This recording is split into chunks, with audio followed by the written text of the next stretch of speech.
प्रिय छात्रों, आज का हमारा पाठ्य विषय है ध्वनि परिवर्तन की दिशाएं। यह विषय आपके द्वितीय प्रश्न पत्र भाषा विज्ञान से संबंधित है, जिसका एक अंग है ध्वनि विज्ञान। ध्वनि परिवर्तन की दिशाएं अर्थात ध्वनि किस प्रकार परिवर्तित होती है। ध्वनि परिवर्तन कई कारणों से होता है, जिसमें सबसे प्रमुख कारण है प्रयत्न लाघव या मुख सुख। यह मुख सुख क्या है?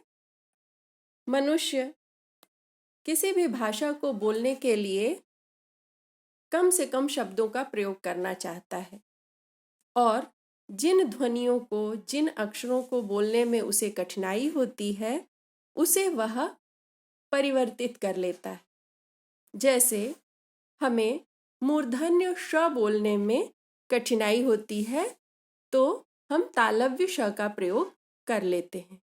इसे कहते हैं प्रयत्न लाघव, यानी ध्वनियों को बोलने के लिए कम से कम प्रयास करना पड़े।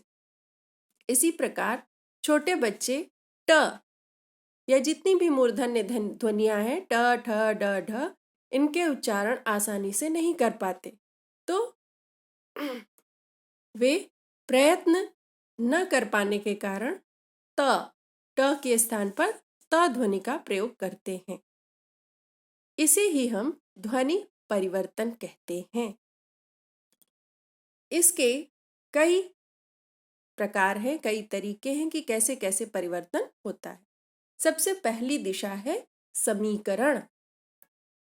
समीकरण का अर्थ है दो अलग अलग ध्वनियां एक साथ आने पर, किसी शब्द में प्रयुक्त होने पर पहली ध्वनि दूसरी ध्वनि को प्रभावित करके अपने जैसा बना लेती है, या दूसरी ध्वनि अपने पहले आने वाली ध्वनि को अपने जैसा बना लेती है। आइए देखते हैं ये कैसे होता है। पुरोगामी समीकरण, यानी पहले वाली ध्वनि अपने बाद आने वाली ध्वनि को अपने जैसा बना लेती है। इसका कारण भी मुख सुख ही है। जैसे चक्र, यहाँ क के बाद र बोलने में हमें मुख को सुख नहीं मिल रहा है, तो च क र की जगह च क का। क ने र को अपने जैसा बना लिया और शब्द बन गया चक्का, यानी पहले वाली क ध्वनि ने दूसरी वाली र ध्वनि को अपने जैसा बना लिया। इसे कहते हैं पुरोगामी समीकरण। कुछ और उदाहरण देखते हैं। अग्नि, अ ग न। ग ध्वनि आसान है, ग के तुरंत बाद न बोलने में मुख सुख नहीं, तो ग ने न को अपने जैसा बना लिया। अग्गी, अग्नि, अग्गी। और आसान हो गया आग। ये आग कैसे हुआ हम आगे देखेंगे। अभी पुरोगामी समीकरण में ग यानी पहले वाली ध्वनि ने न यानी दूसरी वाली ध्वनि को अपने जैसा बना लिया। इसी प्रकार पक्व, प क व। क ने व को अपने जैसा बना लिया, समीकरण हुआ। समीकरण अर्थात मिलना, मिश्रण। व क में मिल गया, पक्का। क ने व को क बना लिया, अपने सदृश बनाया, पक्का। इसी तरह पत्र, पत्ता। अगली दिशा है पश्चगामी समीकरण, अर्थात समीकरण है, सम्मिश्रण हो रहा है, मिल रहे हैं, दो ध्वनियां एक जैसी हो रही हैं, लेकिन यहाँ बाद वाली ध्वनि अपने से पहले वाली ध्वनि को अपने जैसा बना लेती है। जैसे धर्म, धर्म, ध, र, म। इसमें बाद वाली ध्वनि कौन सी है? म, और उससे पहले र। म ने र को अपने सदृश बना लिया, धम्म। इसी प्रकार सप्त, स, प, त और बन गया सत्त, और विकास होने पर सात। इसी प्रकार तत्लीन, तल्लीन, गल्प, गप, हम गप मारते वही गप, ल प में समीकृत हो गया, उसके सदृश हो गया। अगली दिशा है विषमीकरण, यानी ध्वनियां विषम भी हो जाती हैं। जब ध्वनि समान हो गई, पहले वाली ध्वनि दूसरे के समान या दूसरे वाली ध्वनि पहले के समान, तो उसे कहा समीकरण। ठीक इसके विपरीत जो क्रिया होती है ध्वनि परिवर्तन की, उसको कहते हैं विषमीकरण। यह समीकरण का उल्टा होता है। इसमें दो समान ध्वनियों में से एक ध्वनि विषम हो जाती है, बदल जाती है। ये स्वर और व्यंजन दोनों ध्वनियों में होता है। जैसे का, क, यहाँ व्यंजन बदल रहा है, का, क, दोनों समान ध्वनियां हैं, क है, बाद वाली ध्वनि परिवर्तित हो गई, का, ग, कंकड़, कंक, क, क, दोनों क ध्वनि है, समान है। विषमीकरण हुआ कंग न, कंगन, ग, क ग में बदल गया, विषम ध्वनि आई। इसी प्रकार स्वर में भी ध्वनि बदल जाती, जैसे मु, कु, ट, यहाँ म, उ, र स्वर में परिवर्तित हो गया, क उ में और ट र में, ध्वनि बदल गई। आगम, अगली दिशा है आगम। आगम का मतलब होता है आना। उच्चारण की सुविधा के लिए शब्दों के आदि, मध्य या अंत में कुछ ध्वनियां जोड़ दी जाती हैं, इन्हें आगम कहते हैं। ये आगम, आगम अर्थात आगमन, शब्दों के बीच में ध्वनियों का आ जाना आगम कहलाता है। ध्वनियों का आगमन तीन प्रकार से होता है, आदि स्वरागम, मध्य स्वरागम, अंत्य स्वरागम। यानी किसी शब्द के आरंभ में स्वर का आ जाना आदि स्वरागम, किसी शब्द के बीच में किसी स्वर का आ जाना उच्चारण करते समय मध्य स्वरागम, और किसी शब्द के अंत में स्वर का आ जाना अंत्य स्वरागम कहलाता है। आदि स्वरागम, उच्चारण की सुविधा के लिए कुछ व्यंजनों, विशेष रूप से संयुक्त व्यंजनों से शुरू होने वाले शब्दों के आरंभ में किसी स्वर का आगमन हो जाता है, इसे आदि स्वरागम कहते हैं। अधिकांशतः स्थानीय और पंजाबी भाषाओं में ऐसा हो जाता है। जैसे स्त्री, यहाँ व्यंजन स त्र के साथ संयुक्त है, स्त्री। इस संयुक्त व्यंजन में ई स्वर का आगमन हो गया, और जब हम इसे उच्चारित करते हैं तो कहते हैं स्त्री। उच्चारण की सुविधा के लिए स्त्री में ई स्वर का आगमन हो गया, इसे ही कहते हैं आदि स्वरागम। ऐसा व्यंजन में भी होता है। कभी कभी व्यंजन ध्वनियां भी किसी शब्द के आरंभ में उच्चारण की सुविधा के लिए आ जाती हैं।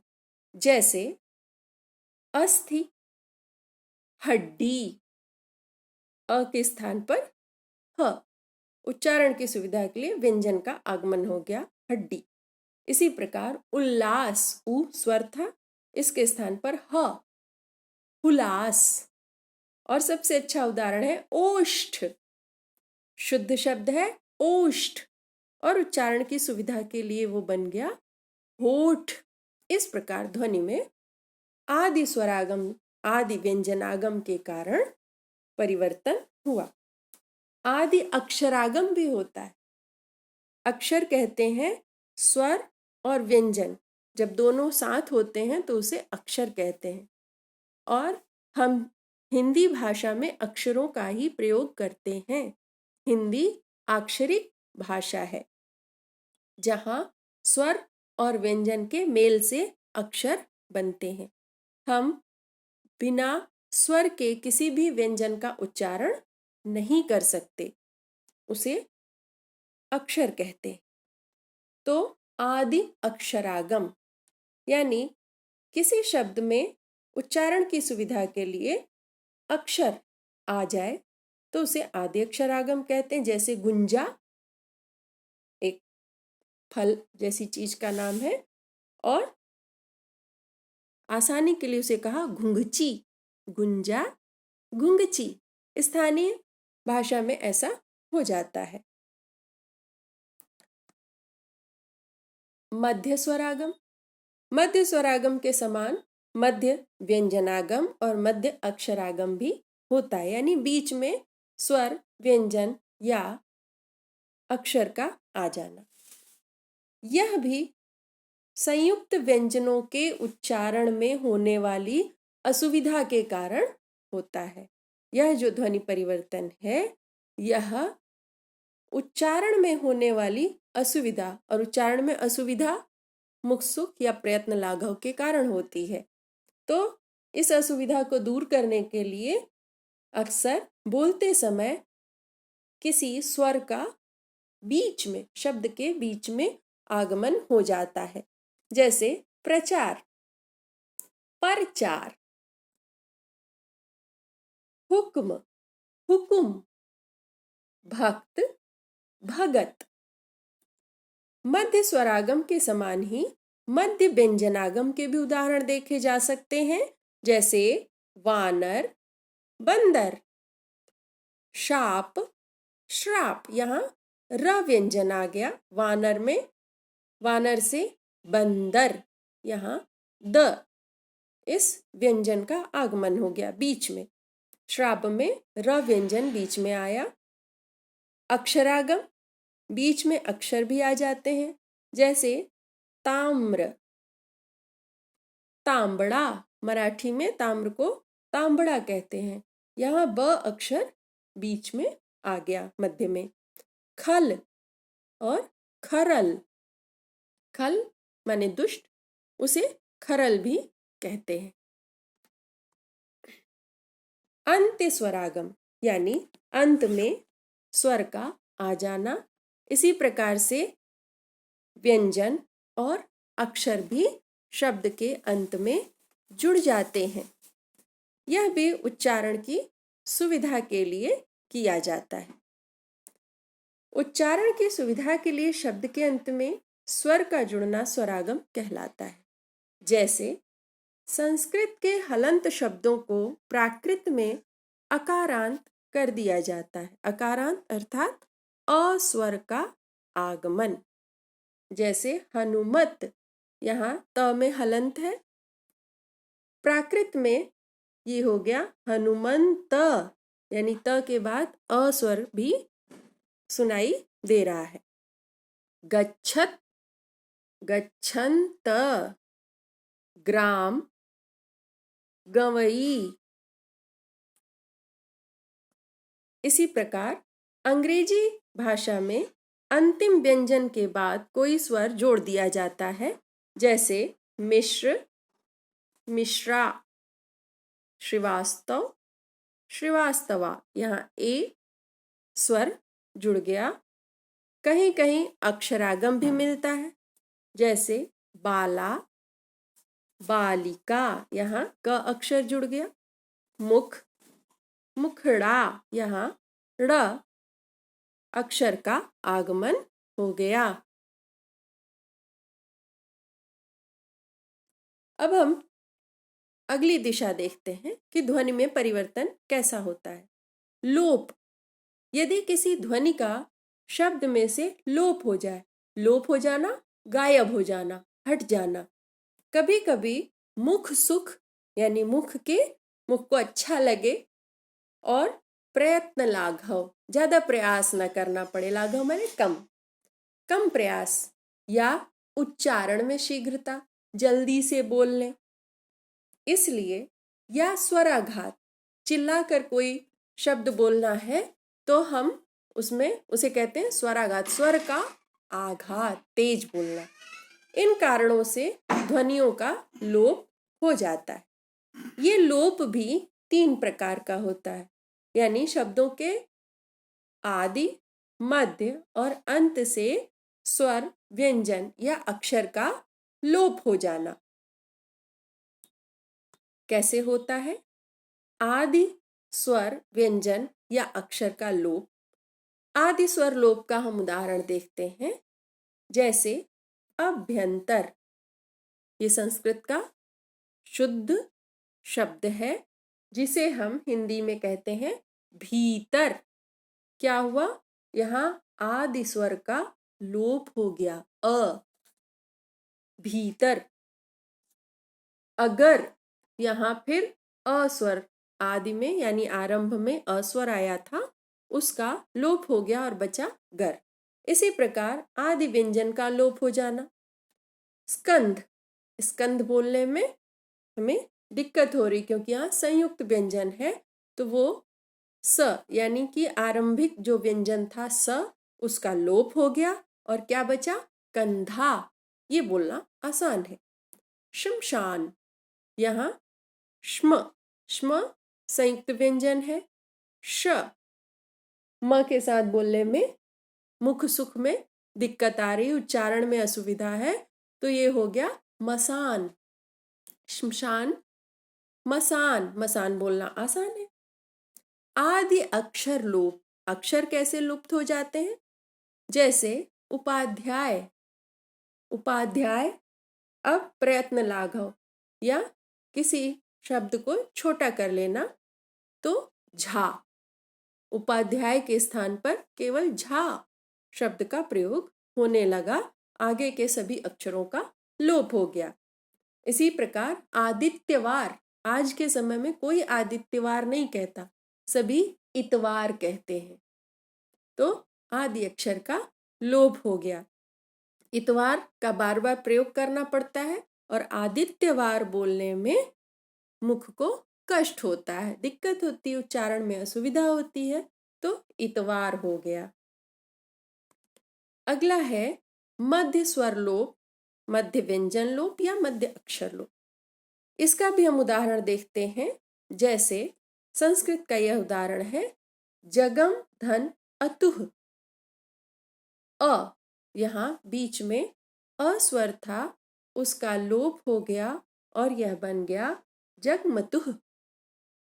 अंग्रेजी भाषा में भी डू नॉट, डू नॉट के स्थान पर हम उच्चारण की सुविधा के लिए डोंट, लिखने में भी प्रयत्न कम करना पड़े इसलिए डू नॉट को डोंट लिख देते हैं, डू एन एपिस्ट्रोफी एस और टी, डोंट। इसी प्रकार स्टोरी, STOREY, बीच में से ई, मध्य का ई जो स्वर है उसका लोप हो गया और ये रह गया स्टोरी। अब मध्य व्यंजन लोप के उदाहरण देखते हैं।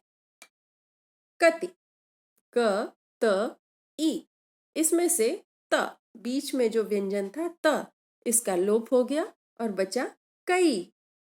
कति, कति शब्द का अप्रयोग लगभग नहीं होता है, सभी लोग कई ही कहते हैं, कई यानी ढेर सारे, मेनी। पंक्ति, पंक्ति की जगह पंग, क त ई, इसमें से क व्यंजन का लोप हो गया और बचा पांत। पंक्ति से पात, पात लगी है, पंक्ति बोलने में दिक्कत है। मध्य अक्षर लोप, अब बीच से अक्षर का लोप कैसे हो जाता है? भंडागार, इस शब्द में से गा अक्षर का लोप हो गया और बचा भंडार। पर्यंक ग्रंथि, इस शब्द में से मध्य के अक्षरों का लोप हुआ और यह बन गया पलत्थी। इसके बाद है अंत्य स्वर लोप, अंत्य व्यंजन लोप, अंत्य अक्षर लोप, यानी किसी शब्द के अंतिम स्वर, व्यंजन या अक्षर का लुप्त हो जाना, हट जाना। इसका उदाहरण देखते हैं। सबसे पहले अंत्य स्वर लोप। घर, घर में घर यानी अंत में अ स्वर भी आता है, दोनों अक्षर हैं घ और र। इसमें से अ स्वर का लोप हो जाता है और हम शीघ्रता के लिए घर बोलते हैं। राम, राम न बोलकर हम राम, राम बोलते हैं, यानी इसका जो अंतिम स्वर है अ, उसका उच्चारण शीघ्रता के कारण नहीं करते, राम। इसी प्रकार व्यंजन का भी लोप होता है, जैसे उष्ट्र, उष्ट्र में र, ये व्यंजन है और र का लोप हो गया तो क्या हो गया, ऊंट। इसी प्रकार निम्ब, निम्ब नीम, इसमें ब व्यंजन का लोप हो गया और बचा नीम। अंत्य अक्षर लोप, अंत में जो अक्षर आए हैं उसका लोप हो जाना, जैसे माता, माँ, ता अक्षर का लोप हो गया। व्यंग्य, व्यंग्य में य अक्षर का लोप हुआ और ये बन गया व्यंग। समाक्षर लोप, यानी सम ध्वनि लोप, समान ध्वनि का लोप, लोप लुप्त हो जाना। जब दो समान ध्वनियां एक के बाद दूसरी आती हैं, वहां उच्चारण की सुविधा के लिए किसी एक समान अक्षर का लोप हो जाता है। जैसे स्वर्ग गंगा, यहाँ पर ग ग ग अक्षर समान रूप से आया तो एक ग का लोप हो गया और बचा स्वर गंगा। इसी प्रकार खरीददार, यहाँ द अक्षर दो बार आया, समान अक्षर आए, एक अक्षर का लोप हो गया, बचा खरीदार। नाक कटा, नकटा, इसमें क अक्षर का लोप हो गया। अगला है वर्ण विपर्यय, यानी वर्णों का स्वर या व्यंजन वर्ण का आपस में पलट जाना, उलट जाना। विपर्यय विपरीत, विपर्यय यानी विपरीत, इसको विपर्यय, वर्ण व्यत्यय, स्थान विपर्यय या स्थान परिवर्तन भी कहते हैं। यानी वर्णों का स्थान बदल जाना, वर्णों का आपस में उलट जाना। इस तरह किसी शब्द के स्वर या व्यंजन असावधानी या अल्पज्ञता के कारण, न जानने के कारण वर्णों का क्रम बदल जाता है, इसे वर्ण विपर्यय कहते हैं। जैसे स्नान, इसके स्थान पर नहाना। वाराणसी, बनारस, ये वर्ण व्यत्यय है। अब स्थान परिवर्तन देखिए कैसे विपर्यय हो गया। लखनऊ, नखलऊ। अक्सर छोटे बच्चे लखनऊ के स्थान पर नखलऊ अज्ञानता के कारण बोलते हैं। रायबरेली, लायबरेली। पहुंचना, चहुपना आदि वर्ण विपर्यय के उदाहरण हैं। महाप्राणीकरण, कभी कभी अल्प प्राण ध्वनियों को महाप्राण जैसा बोला जाता है, जैसे गृह, घर। यहाँ ग अल्प प्राण है और घ महाप्राण ध्वनि है। इसे समझने के लिए हम देखेंगे कि अल्प प्राण या महाप्राण क्या होता है। जिन ध्वनियों के उच्चारण में अधिक प्राणवायु की आवश्यकता पड़ती है, उन्हें महाप्राण ध्वनि कहा जाता है। व्यंजन ध्वनियों में प्रत्येक वर्ग की दूसरी और चौथी ध्वनि, यानी जैसे क वर्ग है, क ख ग घ अंग, ये 5 वर्ण है उसमें, तो इनमें से पहली ध्वनि क अल्प प्राण है, और दूसरी ध्वनि ख महाप्राण है। तीसरी ध्वनि ग अल्प प्राण है और चौथी ध्वनि घ महाप्राण है। अगर हम इसे उच्चरित करें तो साफ समझ में आएगा। क यहाँ हमें कम वायु की आवश्यकता पड़ रही है, अल्प प्राण, प्राण माने वायु, और ख यहाँ अधिक वायु निकालना पड़ रहा है, तो ख महाप्राण। इसी तरह ग हम आसानी से बोल लेते हैं कम वायु में ही, वायु का घर्षण कम है। घ बोलने के लिए हमें अंदर से अधिक वायु की आवश्यकता पड़ती है। तो सभी वर्गों में क वर्ग, ट वर्ग, त वर्ग, प वर्ग, सभी में पहले और तीसरे वर्ण को अल्प प्राण ध्वनि तथा दूसरे और चौथे वर्ण को महाप्राण ध्वनि कहते हैं। गृह घर, ग घ में परिवर्तित हो गया। वेश भेष, व अल्प प्राण है, भ महाप्राण। शुष्क सूखा, क अल्प प्राण है और ख महाप्राण। वाष्प भाप, यहाँ व अल्प प्राण है और भ महाप्राण है।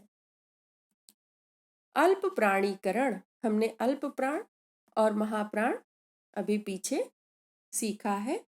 कभी कभी उच्चारण की सुविधा के लिए महाप्राण ध्वनियों को अल्प प्राण कर देते हैं, जैसे स्वादिष्ट, स्वादिष्ठ, यहाँ ट अल्प प्राण और ठ महाप्राण। शुद्धि, शुद्धि, यहाँ ध द यानी महाप्राण ध अल्प प्राण द में परिवर्तित हो गया। सिंधु, हिंदू, स महाप्राण ध्वनि, ध महाप्राण ध्वनि द अल्प प्राण ध्वनि में परिवर्तित हो गया।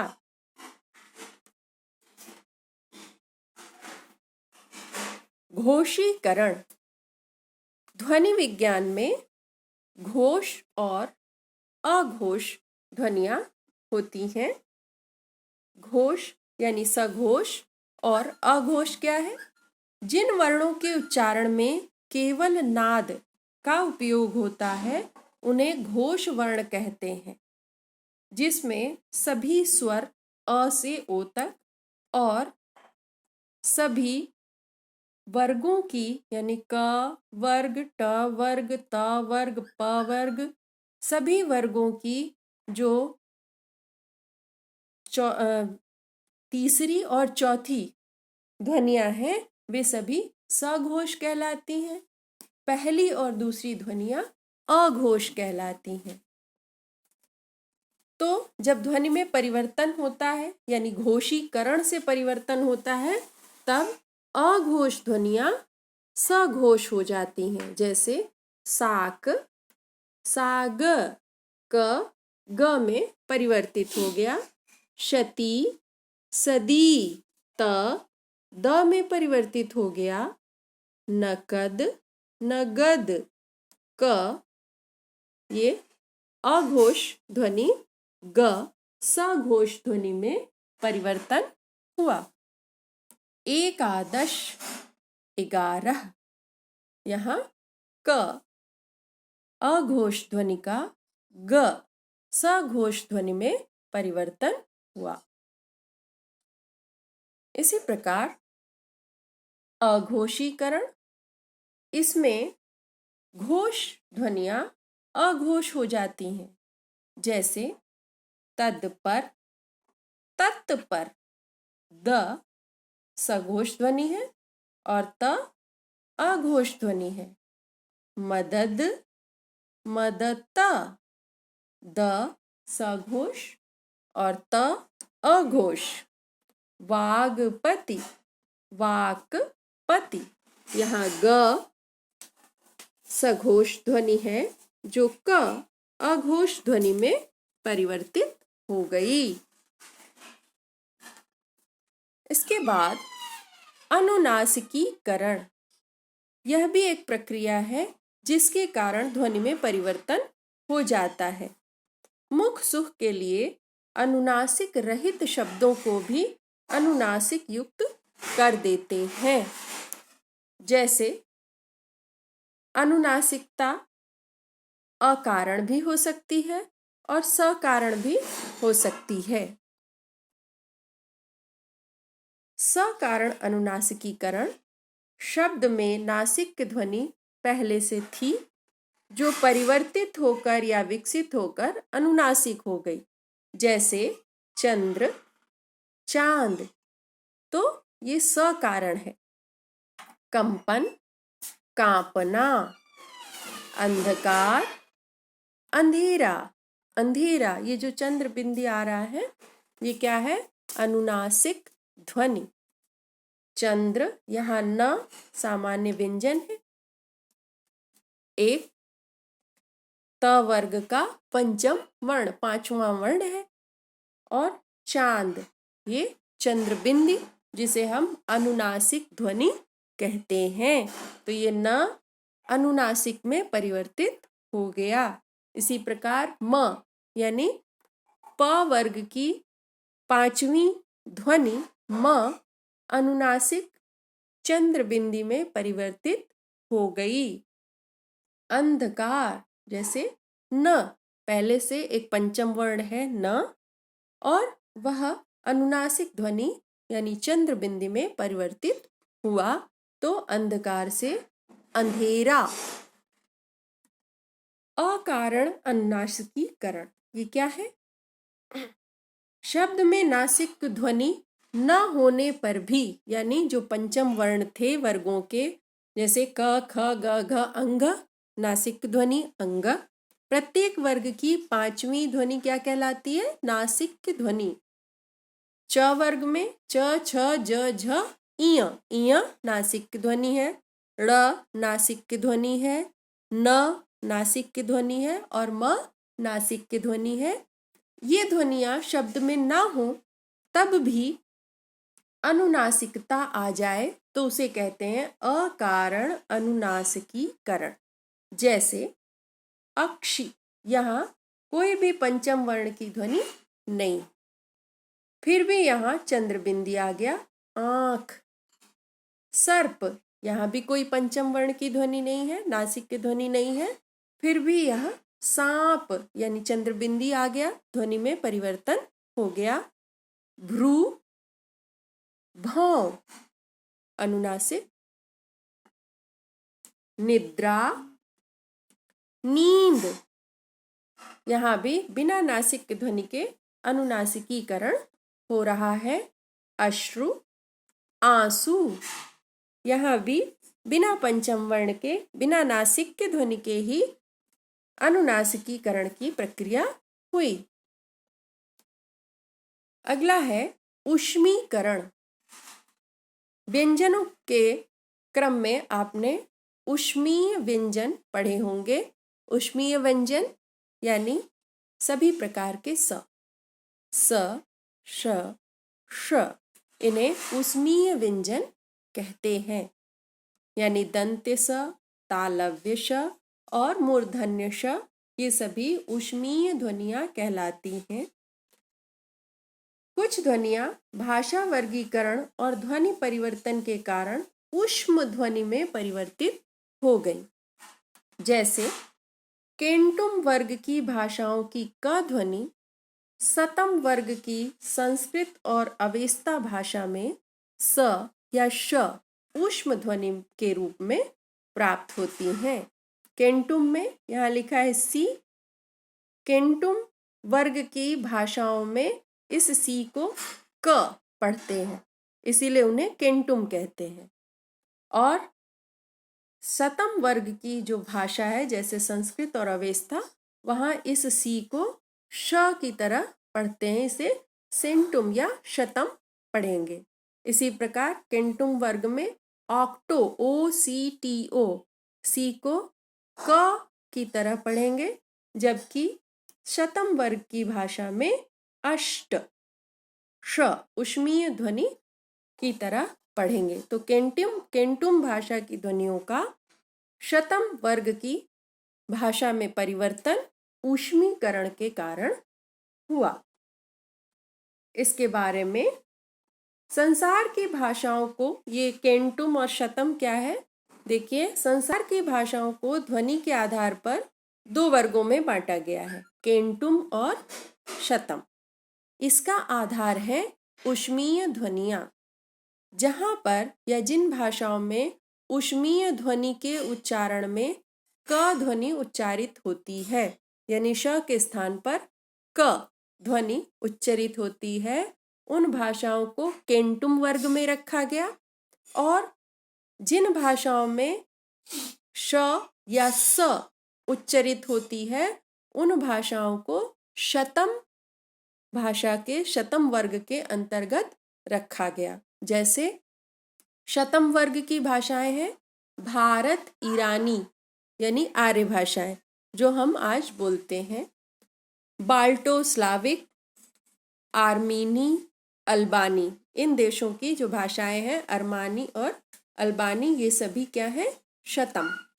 केंटुम वर्ग में Greek, Celtic, Germanic, Italic, Hittite, तोखारी, ये भाषाएं केंटुम वर्ग में आती हैं, क्योंकि यहाँ सी को क यानी स के स्थान पर क का प्रयोग होता है। अगला परिवर्तन देखते हैं कैसे होता है। मात्रा भेद। ध्वनियों में मात्राओं के भेद के कारण भी या मात्रा भेद करके भी ध्वनि परिवर्तन हो जाता है। प्रयत्न लाघव के लिए कभी दीर्घ स्वर को हम ह्रस्व कर देते हैं और कभी ह्रस्व को दीर्घ कर देते हैं। जैसे वानर, बंदर, यहाँ ह्रस्व को हमने दीर्घ कर दिया। आलाप दीर्घ है, आ, उसको लघु या ह्रस्व स्वर की तरह कर दिया, अलाप। इसी प्रकार पुत्र ह्रस्व है, पूत दीर्घ स्वर में परिवर्तित कर दिया, आराम। इसे प्रयत्न लाघव के कारण क्या कहा, आराम। इसी प्रकार सामाजिक, सामाजिक, सामान, समान, आभीर, अहीर, आ दीर्घ है और अ लघु। तो मात्रा भेद से भी ध्वनियों में परिवर्तन हो जाता है।